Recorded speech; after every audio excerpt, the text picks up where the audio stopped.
Hello दोस्तों, नमस्कार। कैसे हो आप लोग? आशा करते हैं कि अच्छे होंगे। आज हम इतिहास का पार्ट 1 हम लाए हैं और अच्छा लगे तो लाइक सब्सक्राइब शेयर ज़रूर करें। आज का मोटिवेशन कोड है, ना संघर्ष ना तकलीफ तो खाक मज़ा है जीने में। ना संघर्ष ना तकलीफ तो खाक मज़ा है जीने में।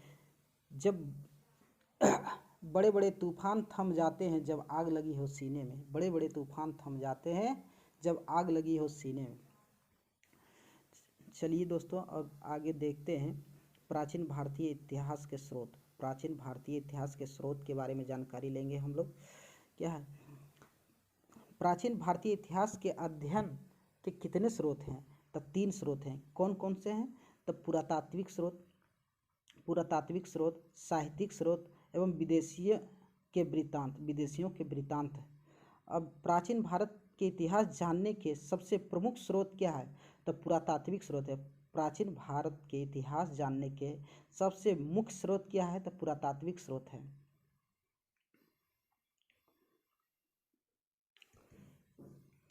अब पुरातात्विक स्रोत के अंतर्गत सबसे प्रमाणिक स्रोत अभिलेख है। पुरातात्विक स्रोत के अंतर्गत सबसे प्रमाणिक स्रोत अभिलेख है।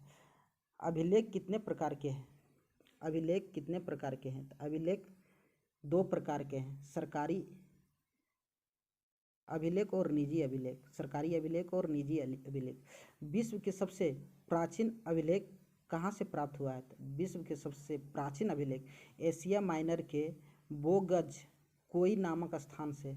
एशिया माइनर के बोगज कोई नामक स्थान से। एशिया माइनर के अभिलेख कब लिखा गया है? तो 1400 ईस्वी पूर्व में।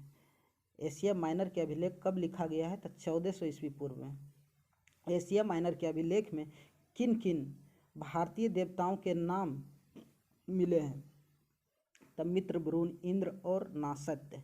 एशिया माइनर के अभिलेख में किन किन भारतीय देवताओं के नाम मिले हैं? मित्र, वरुण, इंद्र एवं नासत्य। एशिया के सम्राट दारा प्रथम के द्वारा पार्सिपोलिस एवं बेहिस्तून का अभिलेख कब लिखवाया गया है? तो 6ठी शताब्दी ईसा पूर्व में।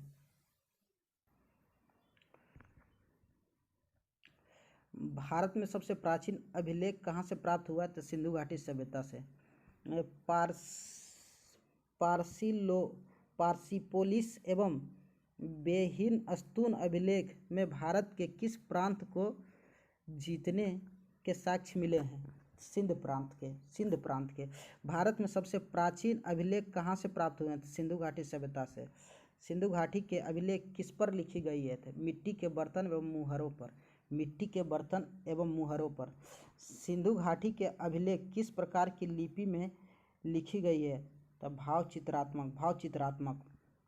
मौर्य काल के अभिलेखों को सर्वप्रथम किसने पढ़ाया था?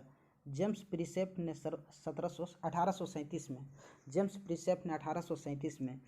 जेम्स प्रिसेप किस देश के रहने वाले विद्वान थे? तो फ्रांस के। जेम्स प्रिसेप किस देश के रहने वाले विद्वान थे?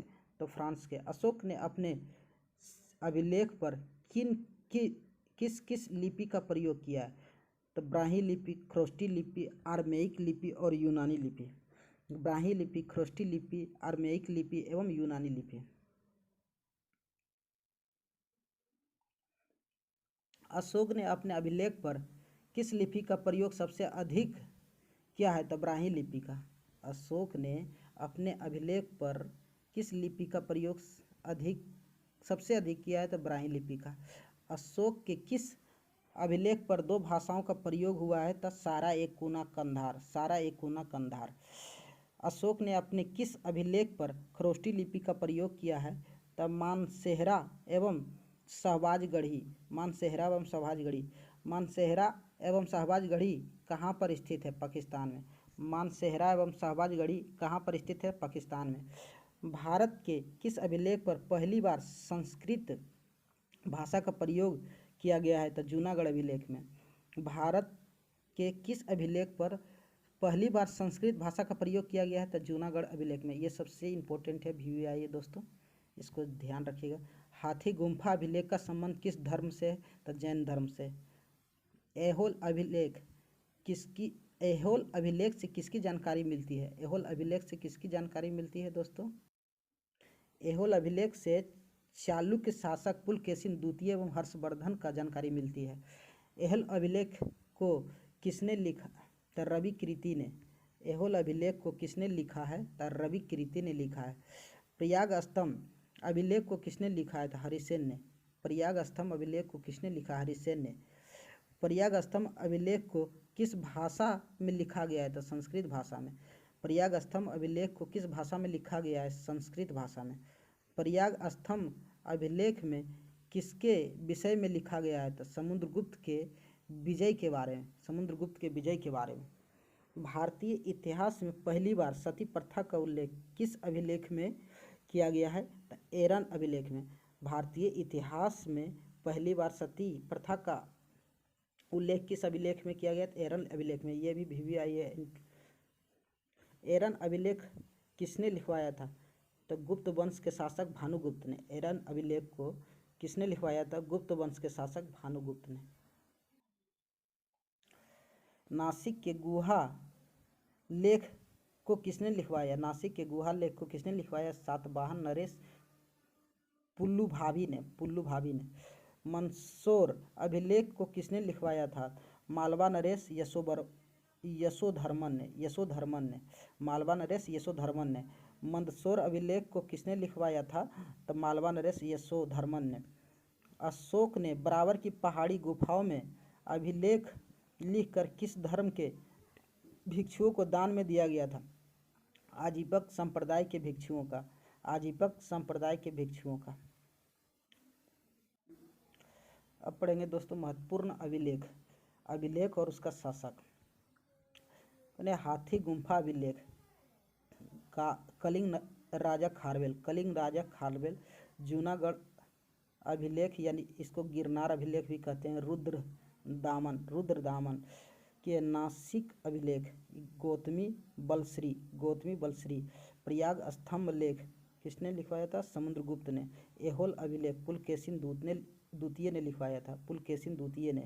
मंदसौर अभिलेख किसने लिखवाया था? तो मालवा नरेश यशोधर्मन ने।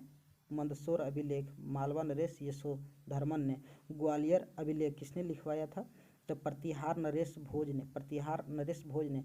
भीतरी एवं जूनागढ़ अभिलेख स्कंदगुप्त ने। भीतरी एवं जूनागढ़ अभिलेख स्कंदगुप्त ने। देवबाड़ा अभिलेख बंगाल शासक विजयसेन ने। देवबाड़ा अभिलेख बंगाल शासक विजयसेन ने। नागार्जुन की पहाड़ियों में गुफा का निर्माण किसने करवाया था? तो दशरथ ने। नागार्जुन की पहाड़ियों में गुफा का निर्माण किसने करवाया था? दशरथ ने। निजी अभिलेख किस स्थान पर खुदवाया गया था? मंदिर एवं मूर्तियों पर। मंदिर एवं मूर्तियों पर। निजी अभिलेख किस स्थान पर खुदवाया जाता था? तो मंदिर एवं मूर्तियों पर। निजी अभिलेख किस स्थान पर खुदवाया जाता था? तो मंदिर एवं मूर्तियों पर। आज के लिए इतना ही दोस्तों, तब तक के लिए बाय।